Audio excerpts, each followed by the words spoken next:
الحمد للہ وکفا وسلام علی عباده الذین اصطفیٰ اما بعد فاعوذ باللہ من الشیطان الرجیم بسم اللہ الرحمن الرحیم السلام علیکم ورحمۃ اللہ وبرکاتہ۔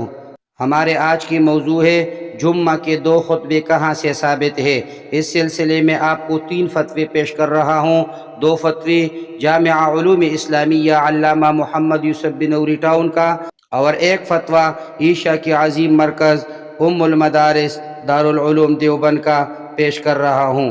کسی نے جامعہ علوم اسلامیہ علامہ محمد یوسف بنوری ٹاؤن سے سوال کیا ہے کہ جمعہ میں 2 خطبے پڑھنا کیا آن حضرت صلی اللہ علیہ وسلم سے یا صحابہ سے ثابت ہے؟ جواب: جمعہ میں 2 خطبے پڑھنا اور دونوں کے درمیان وقفہ کر کے بیٹھنا مسنون ہے۔ رسول اللہ صلی اللہ علیہ وسلم کا یہی معمول تھا۔ مسلم شریف میں ہے، عن جابر ابن سمرہ رضی اللہ تعالی عنہ قال كانت للنبي صلى الله عليه وسلم خطبتان يجلس بينهما يقرأ القرآن ويذكر الناس فكانت صلاته قصدا وخطبته قصدا۔ حضرت جابر ابن سمرہ رضی اللہ عنہ سے روایت ہے کہ نبی کریم صلی اللہ علیہ وسلم کے 2 خطبے ہوتے تھے جن کے درمیان آپ صلی اللہ علیہ وسلم بیٹھتے تھے۔ ان میں قرآن مجید پڑھتے تھے اور لوگوں کو نصیحت فرماتے تھے۔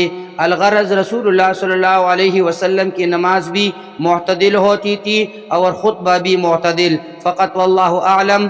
دارالافتاء جامعہ علوم اسلامیہ علامہ محمد یوسف بنوری ٹاؤن۔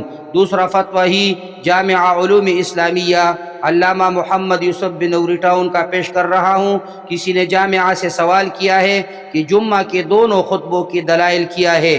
جواب: صحیح بخاری میں ہے کہ رسول اللہ صلی اللہ علیہ وسلم جمعہ کے دن ممبر پر کھڑے ہو کر 2 خطبے پڑھتے تھے اور دونوں کے درمیان تھوڑی دیر کے لیے بیٹھتے تھے۔ عن عبداللہ قال كان النبي صلى الله عليه وسلم يخطب خطبتين يقعد بينهما کتاب الجمعہ باب القعدہ بین الخطبتین یوم الجمعہ جلد نمبر 1 صفحہ نمبر 127 طبعہ قدیمی۔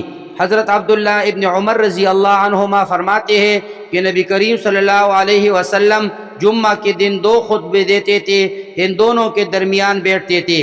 فتاوی شامی میں ہے، وَيُسَنُّ خُطْبَتَانِ خَفِيفَتَانِ وَتُكْرَهُ زِيَادَتُهُمَا عَلَى قَدْرِ سُورَةٍ مِّن طُوَالِ الْمُفَصَّلِ بِجَلْسَةٍ بَيْنَهُمَا بِقَدْرِ 3 آيَاتٍ عَلَى الْمَذْهَبِ وَتَارِكُهَا مُسِيءٌ عَلَى الْأَصَحِّ کتاب الصلاۃ باب الجمعہ جلد نمبر 2 صفحہ نمبر 148 طبعہ سعید۔ 2 خطبے سنت ہے جو مختصر ہوں اور ان دونوں کو طوال مفصل کی کسی صورت کے برابر لمبا کرنا مکروہ ہے، اور ان دونوں کے درمیان اتنی دیر بیٹھنا مستحب ہے جتنی دیر میں 3 آیتیں پڑھی جا سکیں، اور جو اس بیٹھنے کو چھوڑ دے وہ گناہگار ہے۔ یہی قول زیادہ درست ہے۔ فقط واللہ اعلم۔ دارالافتاء جامعہ علوم اسلامیہ علامہ محمد یوسف بنوری ٹاؤن۔ آخری فتویٰ عیشا کے عظیم مرکز ام المدارس دارالعلوم دیوبند کا پیش کر رہا ہوں۔ کسی نے جامعہ سے سوال کیا ہے کہ مولانا مفتیان کرام امید ہے خیریت سے ہوں گے۔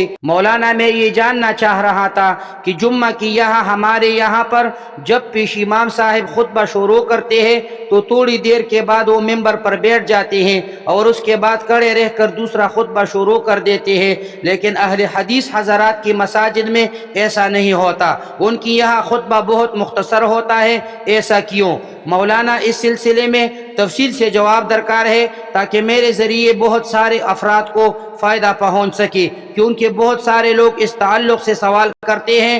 برائے مہربانی جلد سے جلد جواب دے کر شکریہ کا موقع عنایت فرمائیں تو نوازش ہوگی۔ شکریہ۔ مولانا والدہ مرحومہ کی مغفرت کے لیے خصوصی دعا کی بھی درخواست ہے، ساتھ ہی دادا دادی نانا نانی وہ سبھی مرحومین کی مغفرت کی دعا کی بھی درخواست ہے۔ نیز میرے اور میرے خاندان، بھائی بہنوں وہ سبھی جملہ رشتہ داروں، نیز دوستوں کی صحت و عافیت، نیز پریشانیوں سے بچنے کے لیے اور سبھی کی ایمان کی سلامتی کے لیے خصوصی دعا کی درخواست ہے۔ جواب: بسم اللہ الرحمن الرحیم۔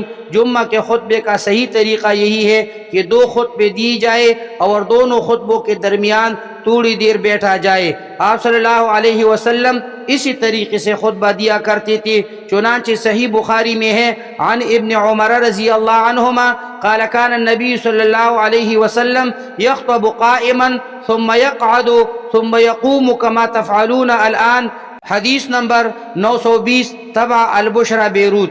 ابن عمر سے مروی ہے کہ آپ صلی اللہ علیہ وسلم کھڑے ہو کر خطبہ دیتے تھے، پھر بیٹھ جاتے تھے، پھر کھڑے ہوتے تھے، جیسا کہ تم لوگ آج کرتے ہو۔ اور بھی دیگر کتب حدیث میں آپ صلی اللہ علیہ وسلم کے خطبہ دینے کا یہی طریقہ بیان کیا گیا۔ اور اگر مختصر خطبہ دینا مقصود ہو تو دونوں خطبوں کو مختصر کیا جائے، البتہ اختصار کی وجہ سے دونوں خطبوں کے درمیان بیٹھنا نہ چھوڑا جائے۔ واللہ تعالی اعلم۔ دار الافتاء، دار العلوم دیوبند۔ سامعین کرام، امید ہے کہ ویڈیو دیکھنے سے بات پوری سمجھ میں آ گئی ہوگی۔ اگر ویڈیو اچھی لگی ہے تو ویڈیو کو لائک اور شیئر ضرور کرنا۔ جو چینل پر نیو ہے چینل کو بھی سبسکرائب کرے۔ جزاک اللہ خیرا، احسن الجزا فی الدنیا والآخرہ۔ السلام علیکم ورحمۃ اللہ وبرکاتہ۔